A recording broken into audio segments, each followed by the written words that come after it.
আমি ঝুমি রহমান আপনাদের সকলকে আমন্ত্রণ জানাচ্ছি আমাদের নিয়মিত আয়োজন নিউজ শো নির্বাচিত খবরে। আজ দিনভর যে প্রধান খবর আলোচনার খোরাক জুগিয়েছে, যে খবরগুলো ভীষণ রকম জনগুরুত্বপূর্ণ, তেমন কিছু নির্বাচিত খবর ও খবরের নির্মোহ বিশ্লেষণ নিয়ে আমাদের এই আয়োজন। আর আজ আলোচনার জন্য পুরো সময় জুড়ে আমাদের সাথে স্টুডিওতে আছেন জ্যেষ্ঠ সাংবাদিক সোহরাব হাসান। আপনাকে স্বাগত জানাচ্ছি। ধন্যবাদ আপনাকে। এবং পাশাপাশি যুক্ত আছেন অর্থনীতিবিদ ও রাজনীতি বিশ্লেষক অধ্যাপক ডক্টর শওকত আলী। আপনাকেও স্বাগত জানাচ্ছি। Thank you. দর্শক, এছাড়াও আলোচনায় নানান সময়ে একাধিক অতিথি আমাদের সাথে যোগ দেবেন, জানাবেন তাদের মতামত আর বিশ্লেষণ।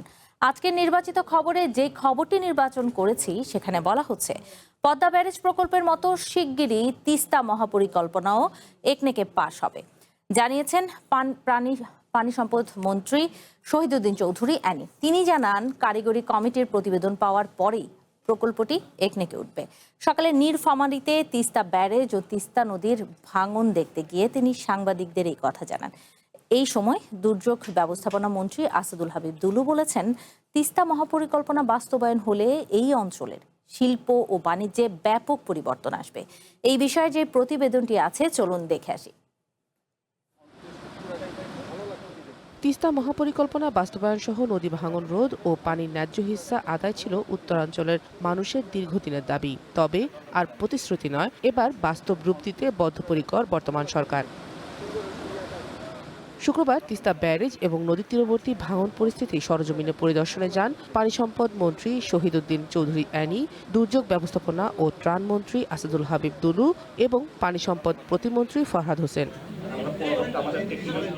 ব্যারেজ পরিদর্শন শেষে আলোচনা সভায় পানি সম্পদ মন্ত্রী বলেন, তিস্তা মহাপরিকল্পনা বাস্তবায়ন ও দৃশ্যমান করা বর্তমান সরকারের অঙ্গীকার, শুধু টেকনিক্যাল রিপোর্ট পাওয়ার অপেক্ষা।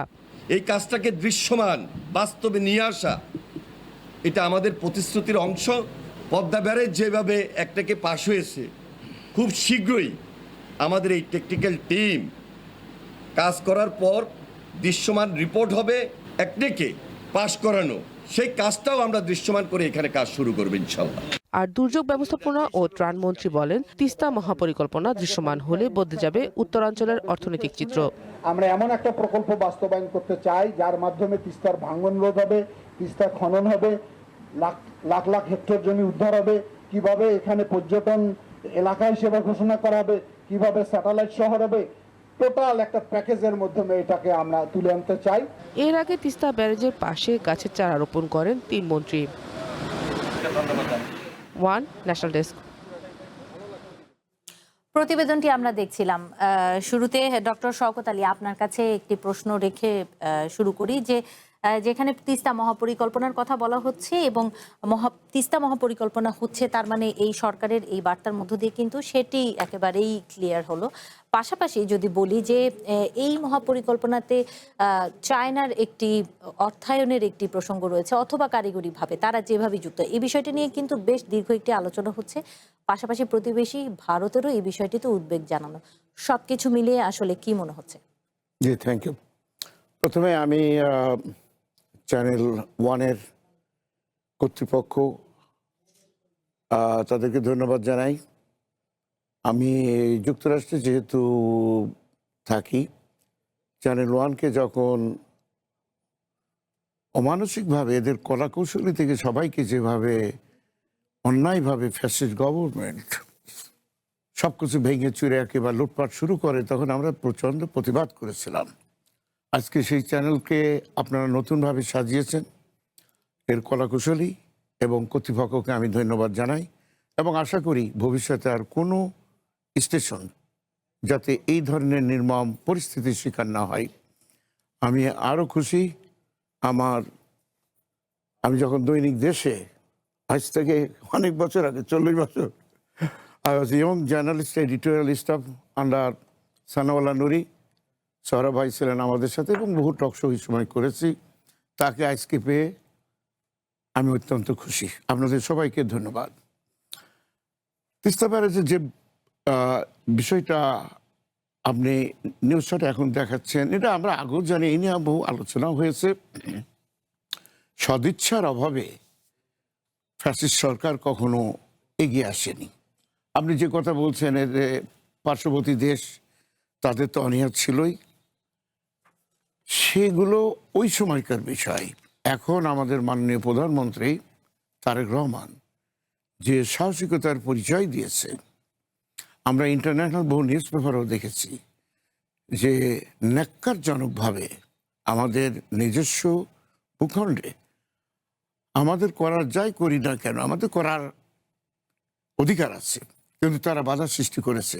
এতে তাদের যে প্রকৃত নগ্ন চেহারা আমাদের কাছে উদ্ভাসিত, শুধু আমাদের কাছে হয়নি, সারা বিশ্বে হয়েছে।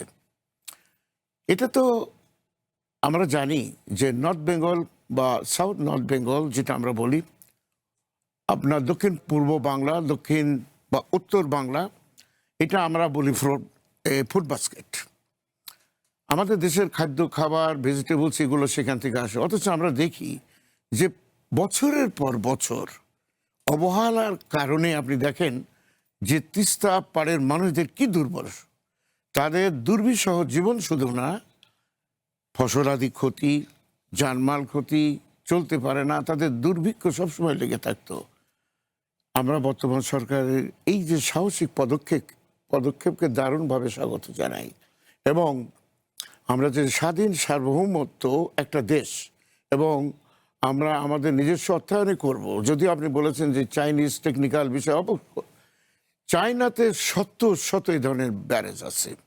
যারা চাইনিজ ইকোনমিক হিস্ট্রি বা ডেভেলপমেন্ট যদি আপনি পড়েন, তাহলে আপনি দেখবেন যে সেখানে প্রায় এমন কোনো স্টেট নাই যে এই ধরনের ব্যারেজ নাই। সো চাইনিজ টেকনিক্যাল নোহাউ বা ফাইন্যান্সিয়াল হেল্প, এ ব্যাপারে আমি মনে করি it will B A blessing for Bangladesh, যেটা একটা সুন্দর একটা হবে, এটা যৌথ সহযোগিতার একটা লক্ষণ হবে এবং নেওয়া উচিত। কারণ তাদের যে টেকনিক্যাল নোহাউ, টেকনোলজি ডেভেলপড, সেটা কিন্তু সারা বিশ্বে অনন্য। আমরা বারবার লক্ষ্য করেছি, বিশেষ করে ইরিগেশন, দ্য ব্যারেজ বা অন্যান্য, আমরা পদ্মা ব্রিজও দেখেছেন যে তারা কিভাবে জিনিসটাকে হ্যান্ডেল করেছে। তো আমরা আশা করব যে বর্তমান সরকার যে পদক্ষেপ নিয়েছেন, এটা শুধু পদক্ষেপ নিতে হবে না, এর জন্য যেটা আমাদের মন্ত্রী সাহেব বলেছেন মহোদয়, যে এক নাকি এটা পাস হবে, তারপরে কাজটা শুরু করতে হবে, যাতে আমরা খুব কুইক এই একটা বেনিফিট আমরা পাই। জি যতক্ষণ পর্যন্ত এই সরকার আছে এই অবস্থায়, আমরা মনে করি যে এটা হয়তো শেষ করা সম্ভব। Thank you. জি, আমরা আসবো সোহরাব হাসান আপনার কাছে। তবে তার আগে আমাদের সাথে অনলাইনে একজন অতিথি যুক্ত হয়েছেন, তাকে একটু যুক্ত করে নিতে চাই। জাতীয় নদী রক্ষা কমিশনের সাবেক চেয়ারম্যান ডক্টর মঞ্জুর আহমেদ চৌধুরী, আপনাকে স্বাগত জানাচ্ছি আমাদের আজকের আয়োজন নির্বাচিত খবরে। যুক্ত থাকুন, আমরা আপনার কাছে আসবো। আলোচনা করছি তিস্তা মহাপরিকল্পনা নিয়ে।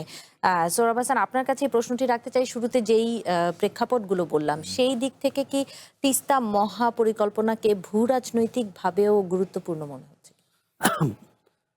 প্রথমত হচ্ছে প্রথমেই শওকত ভাইকে ধন্যবাদ জানাই এবং স্বাগত জানাই। তিনি বাংলাদেশে এসেছেন, তিনি যুক্তরাষ্ট্র বহু বছর ধরে প্রবাসী, কিন্তু বাংলাদেশের সাথে তার সম্পর্ক, নিকট সম্পর্ক আছে। যে কোনো প্রকল্প পিছনে অর্থনৈতিক এবং কারিগরি এই দিকটি দেখা উচিত, ঝুঁকি এবং সম্ভাবনা। কতটা ঝুঁকি হবে, ঝুঁকি নিতে হবে, কতটা সম্ভাবনা তৈরি করবে। রাজনৈতিকভাবে পরিকল্পনার সাথে রাজনৈতিক সদিচ্ছা কিন্তু একমাত্র নিয়ামক হতে পারে না। এটি পদ্মা ব্যারেজের ক্ষেত্রেও যেমন সত্য, তিস্তা মহাপরিকল্পনার ক্ষেত্রে সত্য। তিস্তা মহাপরিকল্পনা কিন্তু দীর্ঘদিন ধরে এই কথা চলে আসছে, চীন এই প্রকল্পে অর্থায়ন করবে, তারা সহযোগিতা, বাংলাদেশ সহযোগিতা চেয়েছে।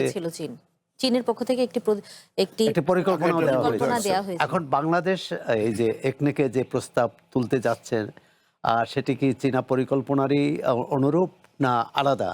দ্বিতীয় হচ্ছে যে প্রথম মন্ত্রী মহোদয় যে বলেছেন যে টেকনিক্যাল কমিটি অনুমোদন করলে, টেকনিক্যাল কমিটির রিপোর্ট পাওয়ার পরে তো সবকিছুই নির্ভর করবে টেকনিক্যাল কমিটির উপর, কারণ সেটি হচ্ছে আছে, এটি যেহেতু কারিগরি দিক, এটা বৈজ্ঞানিক বিষয়।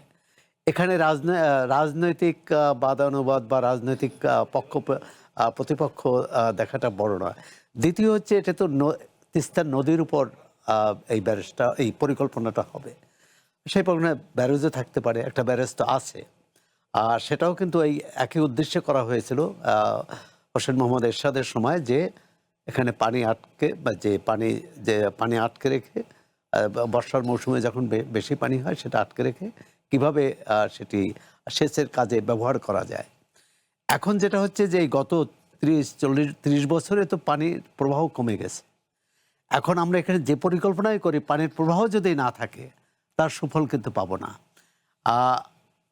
ব্যক্তিগতভাবে আমি মনে করি, বা অনেক অর্থনীতিবিদ এবং বিশেষজ্ঞ মনে করেন, যে এই ক্ষেত্রে ভারতের সহযোগিতা লাগবে, কারণ পানিটা আসবে উজান থেকে।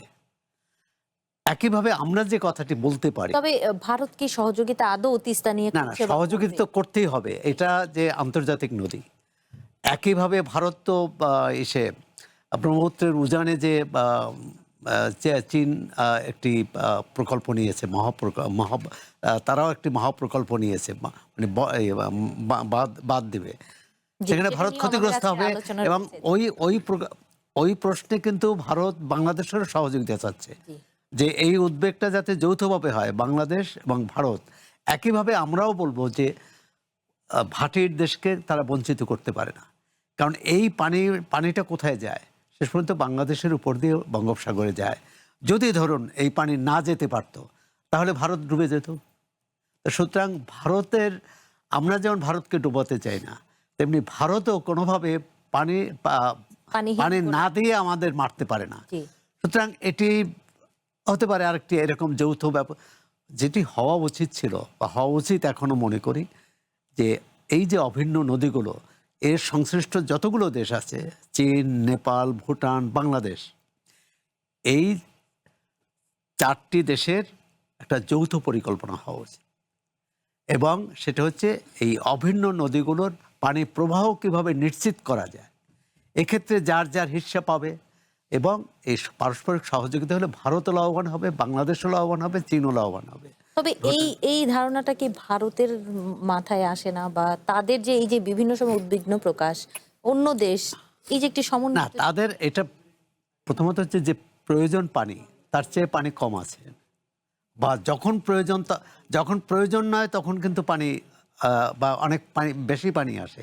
যেমন বর্ষা মৌসুমে আমরা তো শুকনো মৌসুমে উত্তরাঞ্চল মরুভূমি হয়ে যায় বলছি আমরা, আবার বর্ষা মৌসুমে তো বন্যা হয়ে যায়। একেবারেই। এখন এই দুটার সমন্বয়টা কিভাবে করা যাবে? এই মহাপরিকল্পনার উদ্দেশ্য যে বর্ষাকালে যে পানিটা আসবে, সেই পানিটা কিভাবে ধরে রাখা। মজুত করা যায়, ধরে রাখা যায়। এবং শুকনো মৌসুমে ভারত যদি পানি না দেয় বা উজান থেকে পানি না আসলেও আমরা যাতে ব্যবহার করতে পারি, কৃষি, শিল্প এবং জনজীবন যাতে সচল থাকে, এটাই উদ্দেশ্য। কিন্তু আমি মনে করি সব কিছু হলে টেকনিক্যাল কমিটির উপর, কারণ ইতিমধ্যে কিন্তু পদ্মা ব্যারেজ নিয়েও প্রশ্ন উঠেছে, যেটি অর্থনৈতিকভাবে কতটা ঝুঁকি মুক্ত থাকবে, কতটা আমরা লাভবান হব, আর কতটা জানেন এই পদ্মা তো বিশাল নদী। এই নদীতে বাঁধ দিলে যে দুই পাশে যে মানুষকে উচ্ছেদ করতে হবে, সেই মানুষগুলো কোথায় যাবে? এবং বাঁধের আশেপাশে তো এক ধরনের পরিবেশ বিপর্যয় ঘটবে। সবটা মিলেই এটি ধরেন নির্বাচনী প্রতিশ্রুতি আছে একটি, কিন্তু নির্বাচনী প্রতিশ্রুতির চেয়েও বড় হচ্ছে এর সম্ভাবনাটা কি থাকবে, এই ঝুঁকিটা কি থাকবে। যেমন ভারত তো তাদের দেশে পানি সংরক্ষণের জন্য, নদী বাঁচানোর জন্য এই ফারাক্কা বাঁধ দিয়েছিল। এখন তো ফারাক্কা বাঁধ তাদের জন্য মরণ ফাঁদ হয়েছে। সুতরাং আমাদের যে কোনো বাঁধ তৈরির ক্ষেত্রে এটি চিন্তা করতে হবে আগামী 50-100 বছর পর কি হবে। জি, আমরা একটু আমাদের অনলাইনে যিনি যুক্ত আছেন তার কাছে যেতে চাই। ডক্টর মঞ্জুর আহমেদ চৌধুরী, আপনি নিশ্চয়ই শুনছিলেন আমাদের এই আলোচনা। একটু আপনার মন্তব্য জানতে চাইবো। সোহরাব হাসান যেটি বলছিলেন যে কারিগরি প্রতিবেদন সেটি আসার পর পাশাপাশি ভবিষ্যতের ইফেক্ট কি হবে কয়েক বছর পর, অর্থাৎ যদি বলি যে সাম্প্রতিক সময়ের চিন্তা না করে দীর্ঘমেয়াদী এই ধরনের মহাপরিকল্পনার প্রতিফলন কি হতে পারে, আপনার মন্তব্য জানতে চাইব। না, সৌরভ সাহেব সঠিক কথাই বলছেন, কারণ এই ধরনের ব্যারাজ কিংবা ড্যাম কিংবা হাইড্রোলিক স্ট্রাকচার আপনার বহু বছরের জন্য করা হয়, কয়েক দশক, 50 বছর, 60 বছর, এই ধরনের সময়কালের জন্য। সুতরাং এই যে আমাদের যে এনভায়রনমেন্টাল চেঞ্জ হচ্ছে, ক্লাইমেট চেঞ্জ হচ্ছে, তারপরে আরেকটা বিষয় হচ্ছে ভারত প্রতিনিয়ত এমন সব স্ট্রাকচার তৈরি করতেছে, আমাদের যে ট্রান্স বাউন্ডারি রিভার আছে, আমরা বলি 54টা, অ্যাকচুয়ালি 124টার বেশি ট্রান্স বাউন্ডারি রিভার ভারতের সাথে আছে। এই সব রিভারের আপস্ট্রিমে, অর্থাৎ বাংলাদেশ সীমান্তের একটু আগে বা আপস্ট্রিমে তারা সেইখানে যেমন ড্যাম দিচ্ছে, ব্যারেজ দিচ্ছে, আবার পানি উত্তোলন করে নিয়ে যাচ্ছে। অর্থাৎ ভারত এই পানিকে, এই নদীর পানিকে জিওপলিটিক্যাল উইপন হিসেবে ইউজ করতেছে।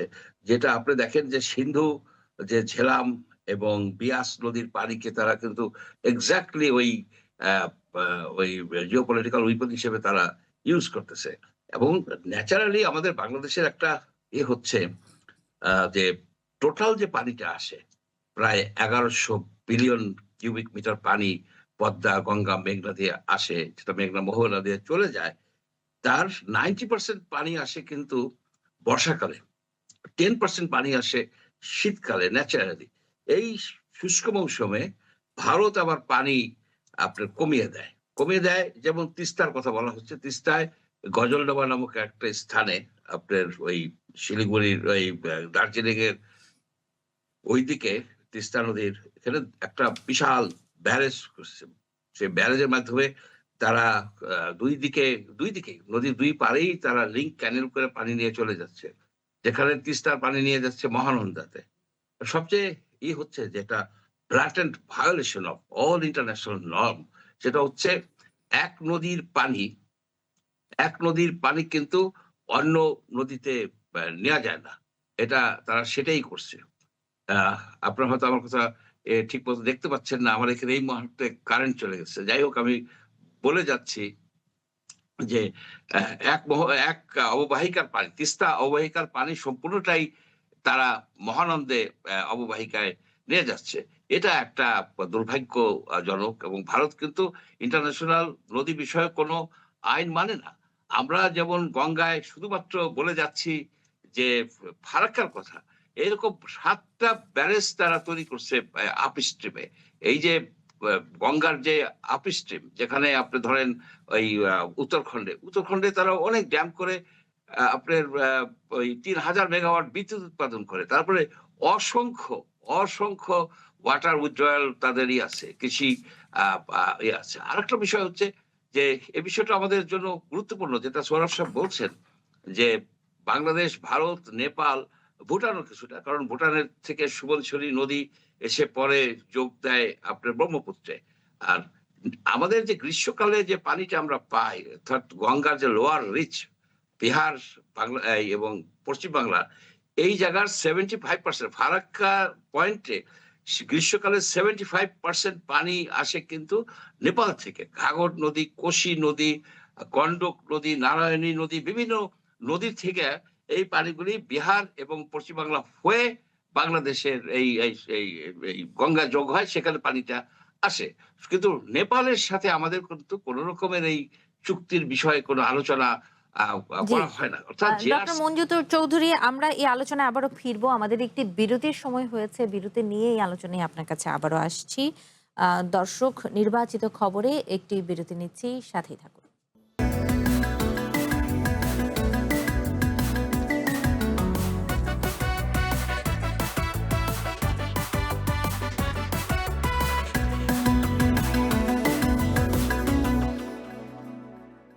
স্বাগত আরো একবার নির্বাচিত খবরে, আপনাদের সাথে আছি আমি ঝুমি রহমান। এবারে আরেকটি খবর সাথে যুক্ত করে নিতে চাই আজকের আলোচনায়।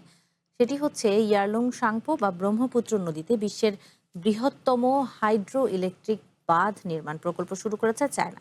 তিব্বতে ভারতের সীমান্ত থেকে মাত্র 50 কিলোমিটার দূরে চলমান এই নির্মাণযোগ্য ঘিরে উদ্বেগ আর শঙ্কায় নয়াদিল্লি। যদিও চায়নার দাবি জলবিদ্যুৎ প্রকল্প বা বাঁধের কারণে ভাটির অঞ্চলগুলোতে কোনো প্রভাব নেতিবাচকভাবে পড়বে না। এই বিষয়টি নিয়ে দর্শক আলোচনা করতে চাই। আমাদের সাথে অতিথিরা যুক্ত আছেন। সোহরাব হাসান, আপনার কাছে আসি। আপনি কিন্তু শুরুতেই এই বাঁধ সম্পর্কে একটি কথা বলেছেন যে এই যে চায়নার যে বাঁধ, সেটি নিয়ে কিন্তু ভাটি অঞ্চল হিসেবে এখন ভারত উদ্বিগ্ন হয়ে যাচ্ছে। সেই জায়গা থেকে কি আসলে বাংলাদেশের যেই সংকটগুলো, সেগুলো নিয়ে কি ভারতকে আরো একবার এই সংকটটা ভাবাবে কিনা? না, ভারতকে কেন, বাংলাদেশকেও ভাবাবে। ভারতের যদি পানি না বা পানি কম থাকে, বাংলাদেশকেও তার হিস্সা নিতে হবে আর কি, সেটা কম পানির। ভারত চীনের বাঁধের ব্যাপারে উদ্বেগ প্রকাশ করেছে এবং চীন বলেছে যে এটা নেতিবাচক প্রভাব পড়বে না, তাই তো? বাংলাদেশ যখন উদ্বেগ প্রকাশ করে ভারতের বাঁধের ক্ষেত্রে, ভারতও কিন্তু একই উত্তর দেয়। জি, সুতরাং এই যে পাল্টাপাল্টি অথবা কি বলে নিজের অবস্থানের পক্ষে দোহাই না দিয়ে, মানে অযৌক্তিকভাবে দোহাই না দিয়ে, এটি অভিন্ন যে এই অববাহিকা, এই নদীর অববাহিকার যতগুলো দেশ আছে সব দেশগুলো বসে কারিগরিভাবেই, মানে বৈজ্ঞানিকভাবে যে এটি কি ক্ষতি হতে পারে, কি লাভ হতে পারে, এটা মীমাংসা করা উচিত। বিষয়টি আমি বলবো যে সীমান্তের কথা ভুলে যেয়ে এটা করতে হবে। সীমান্ত থাকবে, এর অর্থ না যে, অর্থাৎ যেমন সীমান্তে এপারের মানুষ যদি দুর্ভোগে পড়ে, ওপারের মানুষকেও কিন্তু তার দায় নিতে হয় অনেকাংশে। যাতে এই সীমান্ত নির্বিশেষে যাতে সব দেশের মানুষ এই যে নদীর যে প্রবাহ, নদীর যে জীবনধারা, সেটা সুফলটা যাতে পায়, এখান থেকে কাউকে বঞ্চিত করে কেউ অতিরিক্ত লাভবান হওয়া আর চেষ্টা যেমন করা উচিত না, তার চেয়েও নদীকে বাঁচিয়ে রাখতে হবে। নদী মানুষকে বাঁচিয়ে রাখে, আর যদি আমরা নদীকে বাঁচিয়ে না রাখি, এই যে মঞ্জুর ভাই বলছিলেন যে ভারত কত শত বাঁধ দিয়েছে বিভিন্ন নদীতে, এই যে শত শত বাঁধের কারণে নদী তো মারা যাচ্ছে। আর নদী মারা গেলে কিন্তু আমরা পানি নিয়ে যতই তর্ক করি, বিতর্ক করি, বাহাস করি, কোনো লাভ হবে না। প্রথম হলো নদীকে বাঁচাতে হবে। নদীর উপর যে জীবনধারা নির্ভরশীল, যে জনজীবন নির্ভরশীল, কৃষি, শিল্প, ব্যবসা বাণিজ্য, সেটাকেও সচল রাখতে হবে। সুতরাং প্রথমত হচ্ছে চেষ্টা করতে হবে এই ধরনের বাঁধের বাইরে যে উন্নয়ন কর্মসূচি নেওয়া। বাঁধ দিয়ে পৃথিবীর এখন কিন্তু মানুষ এই বড় বৃহৎ বাঁধ দিয়েছে।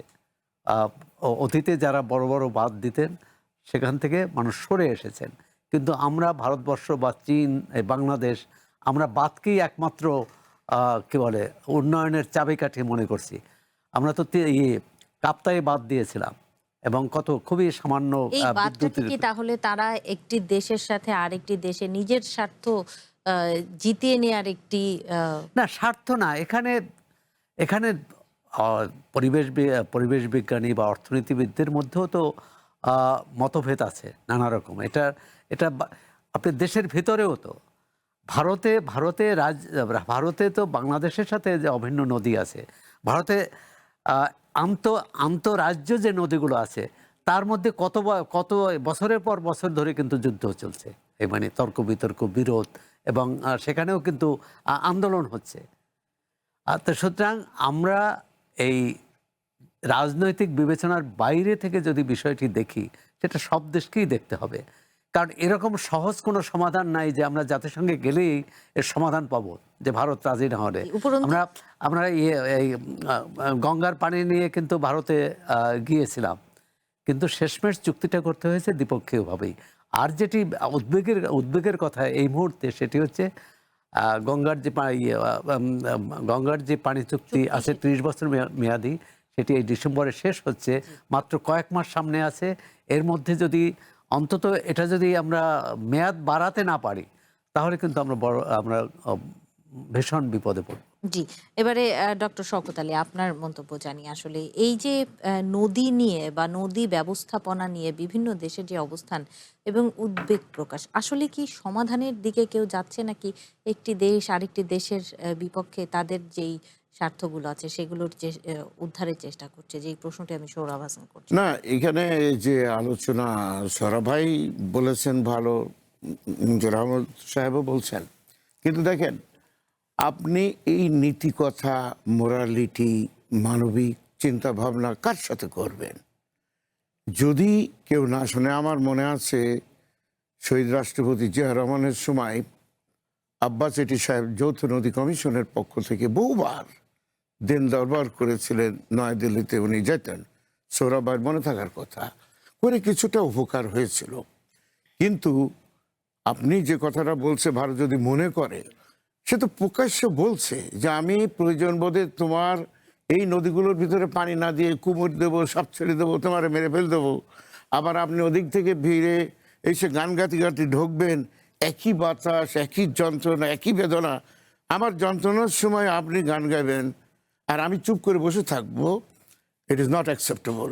সুতরাং আমাদের মাননীয় প্রধানমন্ত্রী তার নেতৃত্বে যে ডিসিশনটা তিনি নিয়েছে, I believe it is an excellent idea.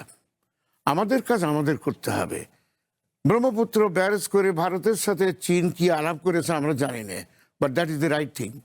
তার ইন্টারেস্টকে প্রোটেক্ট করবে, whether it could be internal or external or could be defensive, সে তার ইয়ে করবে। তবে এই কথা ঠিক যে চাইনিজ ইকোনমিক ডেভেলপমেন্ট আপনি যদি দেখেন, তার নিজের দেশটা তো অনেক বড় দেশ, অনেক নদী, সব নদী তো প্রায় আপনার ইন্ডিয়াতে যেগুলো আসে অধিকাংশই তো চায়না হয়ে আসে। সেখানকার সেই পানিটা নিয়ে এসে রাজত্ব করবে, তার নিজের রাজ্যতে মারামারি করে যা পারে করুক যাক, কিন্তু আমাদের তো বঞ্চিত করার তাদের অধিকার নাই। আর সে এক এক সময় এক এক রকম হুমকি দেবে, আমরা তার কৃপার জন্য আমরা বসে থাকতে পারি না। আমাদের কাজগুলো আমাদের করতে হবে, and this is very right decision. যে আমাদের যেই বারবার আমরা বলবো অভিন্ন নদী, তুমি এসো বসো কথা বলো। বেগম খালেদা জিয়া আমার মনে হয় 2003 সালে তিনি ইউনাইটেড নেশনস এই প্রশ্নটা তুলেছিলেন, তারপর আর প্রশ্নটা ওঠেনি। সো এখন আমাদের যে যে বিষয়টা হচ্ছে, যেমন আপনি মনে করেন যে ব্রহ্মপুত্র ব্যারেজ যেটা করছে, চীন যেটা করছে, আচ্ছা দেখি সেখানেতে ইন্ডিয়াতে বাধা পড়ে যাবে, অবশ্যই সাহাব খাওয়া আরম্ভ করবে যে আমার পানি গেল কোথায়, পানি গেল। তখন আমরা চীনের সাথে আমাদের তো বন্ধুত্ব আছে, আমরা বলতে পারি যে আমরা একসাথে, যেটা মঞ্জুর আহমদ সাহেব বলছে, এটা সবাইকে একসাথে করতে হবে। ভুটানকে নিয়ে আসবেন, নেপালকে নিয়ে আসবেন, বাংলাদেশ নেন, চীন নেন, আপনি কার কথা কে শুনবেন? আপনি এদিকে কাঁটাতার দিচ্ছেন, পুশিন করে 1 কোটি মানুষকে আপনি আমার দেশে ছেড়ে দিচ্ছেন, আর আমার একটু পানির জন্য তার সাথে যে আমার ইয়ে করতে হবে, আমার কাজ আমাকে করতে হবে। দেখি আমরা কতদূর পানি সংরক্ষণ করতে পারি। জি। যেটা আপনার তিস্তা ব্যারেজের বিষয়গুলো আমরা দেখছি। তো পদ্মা এখানে যে ব্যারেজের কথা বলা হয়েছে, আমি যে কথাটা আপনার বলছিলাম যে আপনার সুদূর আপনার পশ্চিম দক্ষিণ বাংলা, তারপরে আপনি দেখেন উত্তর দক্ষিণ বাংলা, এই যে ব্রেড বাস্কেটগুলো যদি আমাদের নষ্ট হয়ে যায়, বারবার হাজার হাজার টন ফসল নষ্ট হয়ে যায়, আমরা কার কাছে হাত পাতবো? কে আমাদের রক্ষা করবে? সুতরাং আমাদের যে আমাদের সীমিত স্বার্থ যেটা আছে সেগুলো প্লাস টেকনিক্যালের দিক দিয়ে আপনি দেখেন পাকিস্তানের কথা, আপনি দেখেন পাকিস্তান নিয়ে ইন্ডিয়া পাকিস্তান বহু রকম হতো, অথচ Sindhu barrage it's going very well. তারা তাদের মতো করছে। হ্যাঁ, মাঝে মাঝে তারা বলে এটা তো বড় যুদ্ধ হতে গিয়েছিল, পাকিস্তানকে ইন্ডিয়া বললে যে আমি ব্যারেজ উড়িয়ে দেবো, হ্যাঁ পাকিস্তানও বললে আমি তোমার ব্যারেজগুলো রাখবো। এখন আপনি যদি মনে করেন যে এটা তাদের defensive tactics or mechanism, it could B part of it. কিন্তু আপনি বাংলাদেশের মানুষ এই স্বাধীনতার আগে, আমি যত জানি সৌরভ ভাই রাখবেন, তিস্তা ব্যারেজ নিয়ে তো টেকনিক্যাল আলোচনা বহু আগে হয়েছে, ব্রহ্মপুত্র ব্যারেজ নিয়ে এই আমাদের তিস্তা ব্যারেজ নিয়ে, তারপরে আপনার এখানে পদ্মা ব্যারেজ নিয়েও পাকিস্তান আমল থেকে আমরা কথা বলে আসছি। আর কতকাল আপনি এই সমস্ত নকশার মধ্যে আমরা যাব? We have to take our own decision, এবং it is a courageous decision.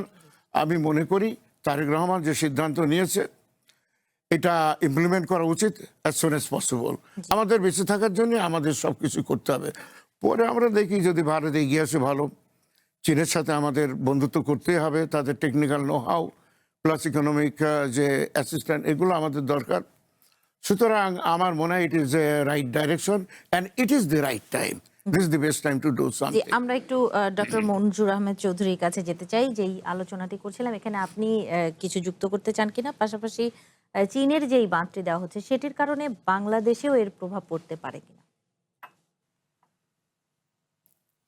চীনের বার্তা সম্বন্ধে একটু বলি। চীনের বার্তা কেবল তৈরি শুরু হয়েছে, এটা এখন পর্যন্ত শেষ হয় নাই। এটা পৃথিবীর মধ্যে সবচেয়ে বড় জল বিদ্যুৎ প্রকল্প। তার টোটাল ক্যাপাসিটি হচ্ছে 60 to 70 গিগাওয়াট, অর্থাৎ 60,000 মেগাওয়াট থেকে শুরু করে 70,000 মেগাওয়াট পর্যন্ত এখানে বিদ্যুৎ উৎপাদন হতে পারবে। কম্পেয়ার টু আমাদের টোটাল ক্যাপাসিটি হচ্ছে বাংলাদেশে বিদ্যুৎ উৎপাদনের 18,000। এখন বুঝে দেখেন যে কি পরিমাণের। এখন এই হাইড্রো ইলেকট্রিক প্রজেক্টটা হচ্ছে আপনার যে চীনের ভিতরে, কিন্তু এই নদীটা আমাদের যে ব্রহ্মপুত্র নদী, সেটা তো চীনের ভিতর দিয়ে আসছে, আপনার অরুণাচলে প্রবেশ করছে। তো চীনের ভিতরে এই নদীটার নাম কিন্তু ইয়ারলুং সাংপো, এবং অরুণাচলে আসার পরে নাম সিয়াং। এটা মাত্র 40-50 কিলোমিটার। এখন সমস্যা হচ্ছে যে এখানে আপনার এটা রান অফ দি রিভার, অর্থাৎ 5টা কাসকেডিং এই হাইড্রো ইলেকট্রিক করবে তারা টানেলের ভেতর দিয়ে নেবে। আমাদের জন্য এইটা হচ্ছে যে পলি সেডিমেন্ট কিন্তু এইসব ইসে থেকে যায়, সেডিমেন্ট কমে যাবে আমাদের, এটা বলাই যায়, সেডিমেন্ট কমে যাবে। এবং আমাদের এখান থেকে এটা যে ব্রহ্মপুত্র আমাদের এই বাংলাদেশের 1500 কিলোমিটার ডিস্টেন্স, যদি ওইখানে ড্যাম ব্রেক হয়, যেটা একটা সম্ভাবনা অনেকেই বলছেন, ওটা হিমালয়ের একটা অঞ্চল এবং ভূমিকম্প প্রবণ, ড্যাম ব্রেক হলে কিন্তু ওইখানের লোক অরুণাচল, আসাম, তারা কিন্তু হবে, আমাদের এখানেও হবে, কিন্তু কয়েকদিন পরে, ওই ব্যাপক হবে না। এবং পানির পরিমাণ কিছুটা কমতে পারে, কারণ বেশিরভাগ পানি যেটা আমরা বাংলাদেশে পাই এই ব্রহ্মপুত্রের মাধ্যমে, সে পানিটা আসে আপনার বিভিন্ন নদী আছে, আসামের, মেঘালয়ের, এইসব জায়গার যে নদী, সেই নদীর থেকে ওরা ট্রাইবেটরি, সেগুলো থেকে আসে। সুতরাং পানি উপরে খুব একটা ইম্প্যাক্ট হবে বলে আমি মনে করি না। সেডিমেন্টও হতে পারে, এবং ড্যাম ব্রেক হলে আমরা একটা এখানে ফেস করব, যেটা একটা পানির বন্যার মতো হবে, কিন্তু ডিভাস্টেটিং যেটা, সেটা না। কিন্তু সমস্যা হচ্ছে যে এই চীন এখন এটা নিয়ে খুব তারা করতেছে, কারণ তাদের জন্য এটা বড় ধরনের সমস্যা হয়ে যেতে পারে, বিশেষ করে সেডিমেন্ট ট্রান্সপোর্ট কমে যাবে, যেহেতু ওইখানে পানিগুলিকে তারা টানেলের ভিতর দিয়ে নিয়ে আসবে। এখন অন্য প্রসঙ্গ যেটা, যে ভারতের বিষয়ে আমি মনে করি কি, পানির ব্যাপারে ভারত একটা অবিশ্বস্ত বন্ধু। আপনি দেখেন যে 54 বছর ধরে আলোচনা করতেছেন, প্রফেসর শওকত আলী যেটা বললেন, আপনি কিন্তু আলোচনাই করে যাচ্ছেন। আপনার চুক্তি হচ্ছে মাত্র একটা, বাকি যে এগুলি আগে ছিল কিন্তু এগ্রিমেন্ট, মেমোরেন্ডাম অফ আন্ডারস্ট্যান্ডিং, আর একটা কুশিয়ারার ওইখানে একটা ছোট চুক্তি আছে, ফেনী নদীর একটা একেবারে একটা মাইনর একটা মেমোরেন্ডাম অফ আন্ডারস্ট্যান্ডিং টাইপের, ওইটা কোনো বিশাল। এখন আপনি 124টা ট্রান্স বাউন্ডারি রিভার আছে, এই রেটে যদি আপনি আগান, আপনার কত 3-4 হাজার বছর লেগে যাবে আপনি চুক্তি করতে। আপনার কত ফ্রেমওয়ার্ক চুক্তি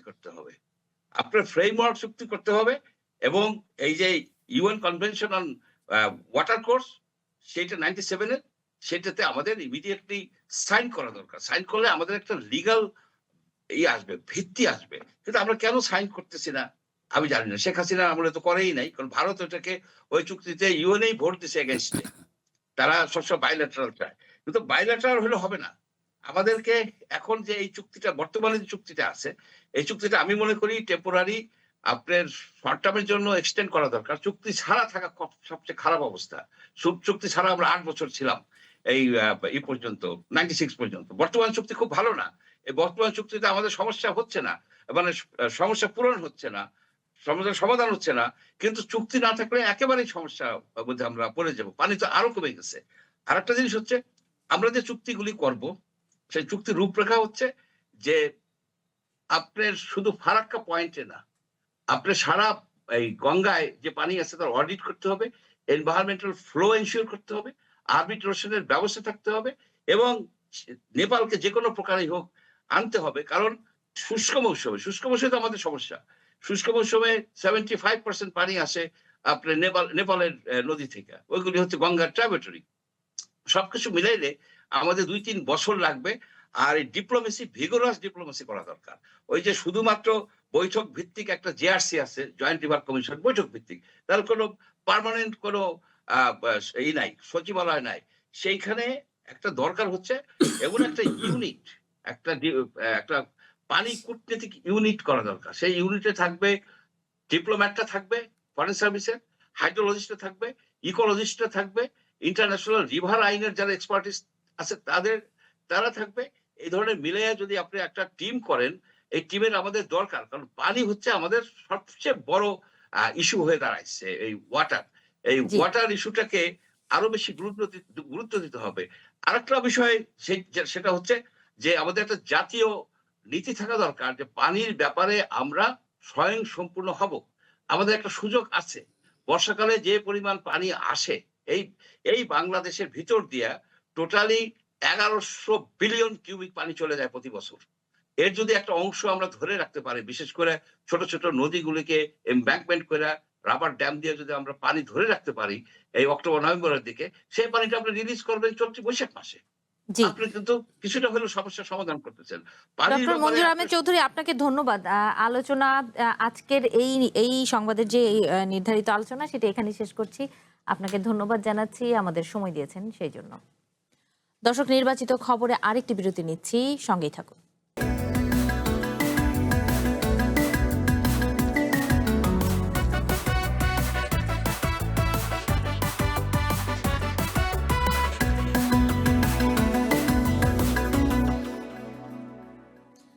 আবারও স্বাগত নির্বাচিত খবরে। এই পর্বে যে খবরটি নির্বাচিত করেছি সেখানে বলা হচ্ছে, ফ্যাসিস্ট আওয়ামী লীগের মতো বিএনপিও দেশে একনায়কতন্ত্র কায়েমের চেষ্টা করছে। এই কথার অভিযোগ করেছেন বিরোধী দলীয় নেতা ও জামায়াতের আমির ডাক্তার শফিকুর রহমান। চলুন বক্তব্যটি শুনে আসি। ইতিমধ্যে সরকার অনেক অঘটন ঘটিয়ে ফেলেছে।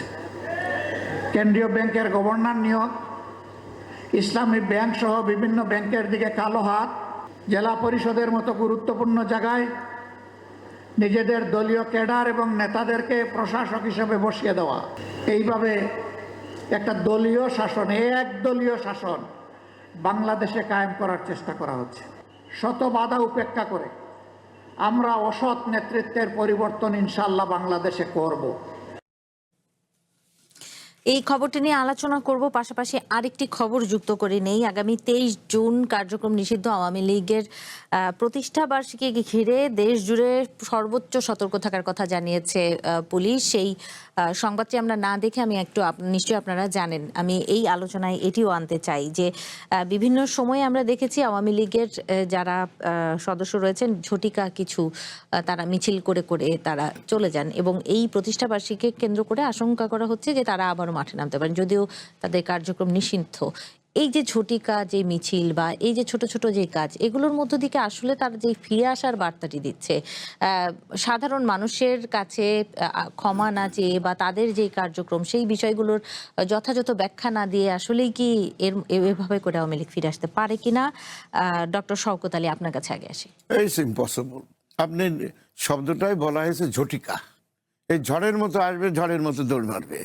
তার কি এজেন্ডা আছে কারোর কাছে যদি আপনি ব্যাখ্যা না করেন, আপনি তো রাজনীতি করবেন জনগণের জন্যে, তাহলে আপনাকে তো মাটি কামড়ে থাকতে হবে, ব্যাখ্যা দিতে হবে যে আপনার কি এজেন্ডা বাকি আছে যা 17 বছরে আপনি আর করেননি। তাহলে আপনাকে থামতে হবে, দাঁড়াইতে হবে, বক্তৃতা দিতে হবে, মুখোমুখি আলোচনা করতে হবে যে আপনার এজেন্ডাটা কি, আপনি কি জন্য আবার ফিরে আসবেন, তাই না? আর ঝটিকা করলে এখানে এত সতর্কতা কি জন্য দরকার? আচ্ছা, আসছে যাচ্ছে ঝটিকার মতো আসলে চলে গেল। আমার মনে হয় না এটা নিয়ে এত সেফটি সিকিউরিটির কোনো প্রয়োজন আছে। এগুলো বাধা দেওয়ারই বা দরকার কি? তো এটা সারা ভাই ভালো বুঝবেন। সেটা হচ্ছে তারা আসবে, তারা চলে যাবে, তো কোনো এজেন্ডা নাই, ব্যাখ্যা নাই, তাদের কোনো লিডার নাই। আমি তো কিছু দেখিনি, এটা তো ভয় পাওয়ারও কোনো কারণ নাই।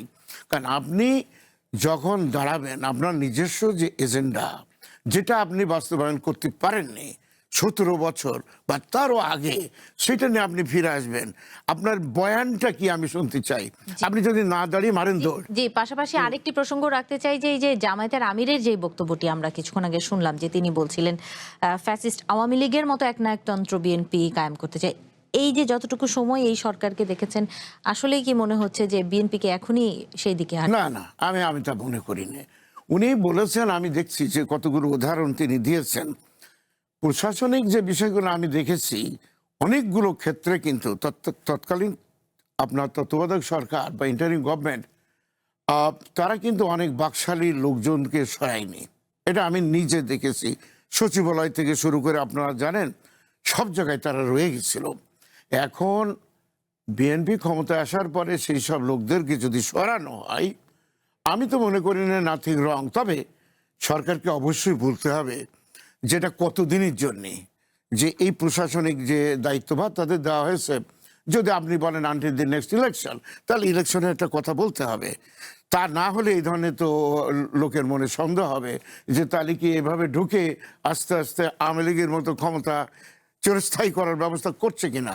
এটা গভর্নমেন্টের উচিত হবে যে জিনিসটা ক্লিয়ার করা। জি। আমি মানে দ্যাটস অল। আদারওয়াইজ বহু 17 বছর লাগছে আওয়ামী লীগকে এইখানে কয়েক মাসের ভিতরে প্রশ্ন ওঠে না, মানে আপনার অ্যাকর্ডিং টু ফর্মুলা। জি, ধন্যবাদ। আমরা এবার একটু সৌরভ হাসান, এই দুটো বিষয়ে আপনার মন্তব্য জান। না, প্রথমে আমি জামাতের আমিরের বক্তব্য যদি আলোচনা করি, তিনি এক ধরনের আওয়ামী লীগ ও বিএনপিও আওয়ামী লীগের পথে যাচ্ছে একদলীয় শাসনের দিকে, এক ধরনের শক্ত কথাই বলছেন। এখন তাহলে এবং এর বিরুদ্ধে তিনি বলছেন যে এই অন্যায়ের বিরুদ্ধে একটি ন্যায্য ন্যায়ের শাসন প্রতিষ্ঠা করতে তারা দৃঢ় প্রতিজ্ঞ এবং করবেন।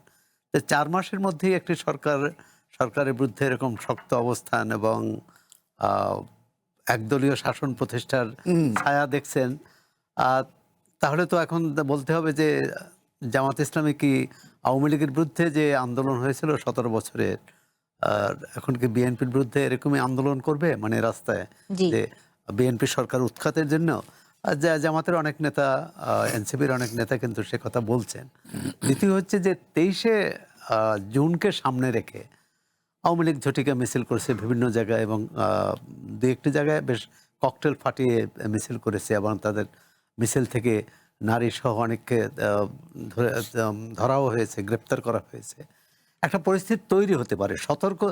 আমি শওকত ভাই বলছেন যে এত সতর্ক হওয়ার দরকার নাই বা এত উদ্বিগ্ন হওয়ার কারণ নেই, সেটা ঠিক আছে, কিন্তু আইনশৃঙ্খলা রক্ষায় যারা দায়িত্ব নিয়োজিত তাদের কিন্তু সতর্ক হওয়া উচিত। এই কারণে যেমন ধরেন রাস্তায় এক পক্ষ মিছিল বের করা। আপনি বক্তব্যটি চালান, আমি আজকে অনলাইনে কিছু সংবাদ দেখব, আমি সেখানে যাচ্ছি, আপনি বলুন। জি।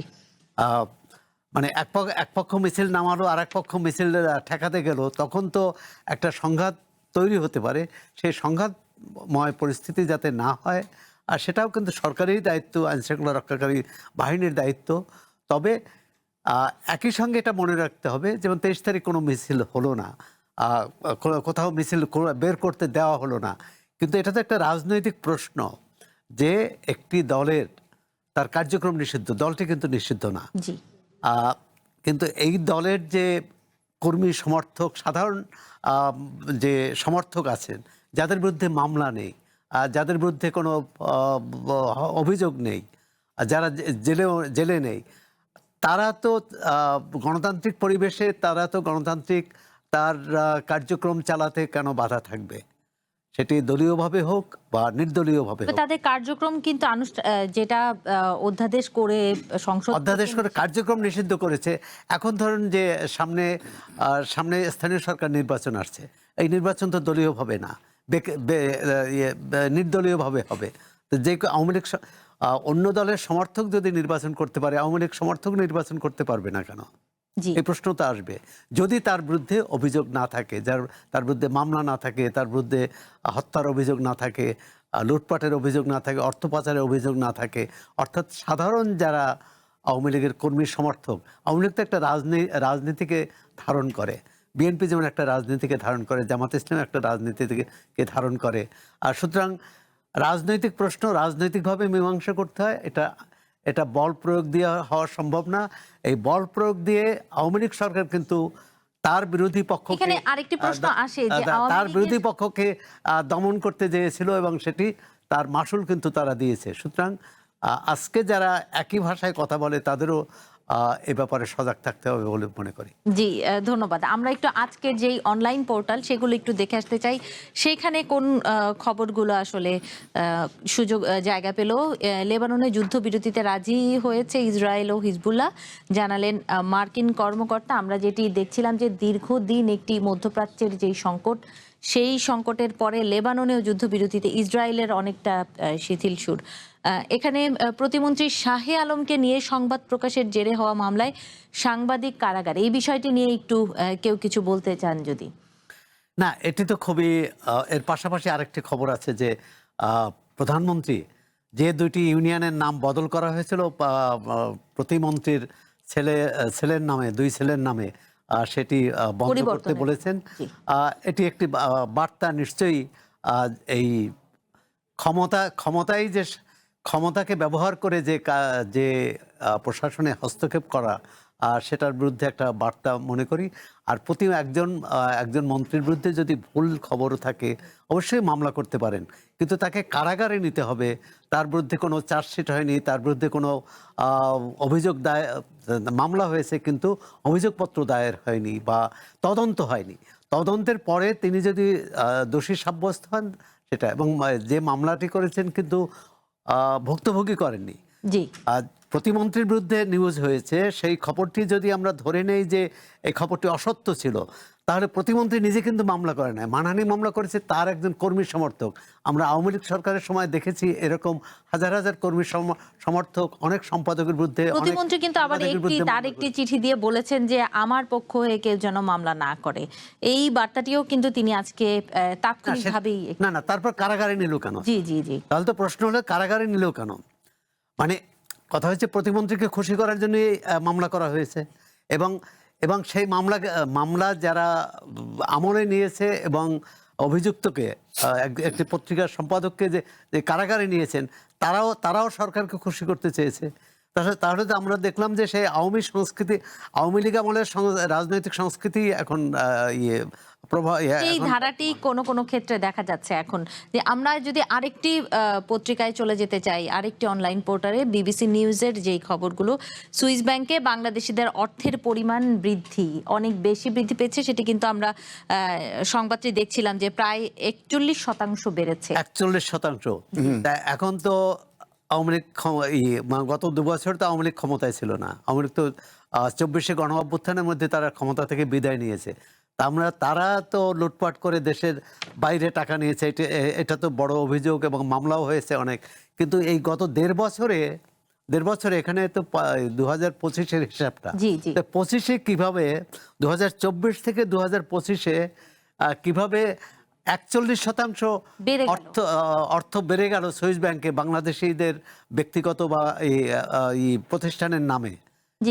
ডক্টর শওকত আলী, আপনি কিছু যুক্ত করতে চান? শওকত ভাই আছেন, অর্থনীতিবিদ হিসেবে এটা বলবেন। It is very shocking and surprising যে বাংলাদেশকে নিয়ে গত 17-18 বছর যে বিদেশি ব্যাংকে, সুইস ব্যাংকে, অফশোর ব্যাংকে, আপনি পানামা যে পেপার দেখেছেন, সেখানে এটা করা হচ্ছে যে আমাদের টাকা লুটপাট করে নিয়ে বিদেশি ব্যাংকে দেওয়া হয়। এই যে জিনিস, এই যে ব্যবস্থাটা, এইটা একমাত্র ফাইন্যান্সিয়াল ইন্টিগ্রেশন এবং মার্কেট কন্ট্রোল ছাড়া আপনি এটা কন্ট্রোল করা খুবই কঠিন। সরাবাই যে কথাটা বলছে যে ঠিক আছে 2024 সাল 25-26 এগুলো তো হচ্ছে। এখন যদি আপনার কোনো মেকানিজম না থাকে, ডোমেস্টিক মানি কন্ট্রোল সিস্টেম যদি না থাকে, আপনার ফাইন্যান্সিয়াল রেগুলেশন যদি না থাকে, সব দেশে আছে, বাংলাদেশের ক্ষেত্রে এইগুলো যদি না করা হয় তাহলে তো আপনি আগামী বছর দেখা গেল আরও বেড়ে গেল। এতে মনে করা যায় না এখানে যে শুধু বিএনপি টাকা নিয়ে গেছে এবার আর আগেরটা না। এমনও হতে পারে যে ওই সময় তাড়াহুড়ো করে কিছু কিছু টাকা অন্য ব্যাংকে ছিল, যা মনে করেন এক্সপোর্ট ইম্পোর্টের বিষয় আছে, চোরাচালানিত বিষয় আছে, টাকা পাচারের বিষয় আছে, সেই দেশগুলো থেকে টাকা নিয়ে আসার একটা কথা কিন্তু গভর্নমেন্ট বলেছে। ইন্টারিম গভর্নমেন্ট তারা করেছে, এখনো করেছে। এই ভয়ে যদি আপনি সুইস ব্যাংকে জমা দেন তাহলে কিন্তু আপনার অ্যাকর্ডিং টু রুল, অর্থাৎ কিভাবে টাকাটা জমা হলো আপনি নিশ্চিত না, না দেয়ার ইজ এ পসিবিলিটি যে অন্য জায়গাতে এই জায়গায় যদি না আসে, এটা নিশ্চয়ই সেটি তদন্ত সাপেক্ষে পরবর্তীতে আমরা আশা করছি আমরা জানতে পারবো। জি, সোহরাব হাসান, ডক্টর শওকত আলী, দুজনকেই ধন্যবাদ জানাচ্ছি এই রাতে আমাদের সময় দিচ্ছেন। শেষ করেছি আজকের নির্বাচিত খবর। দর্শক, আজকের মতো এখানেই শেষ। কাল আবারও দেখা হবে। শুভরাত্রি।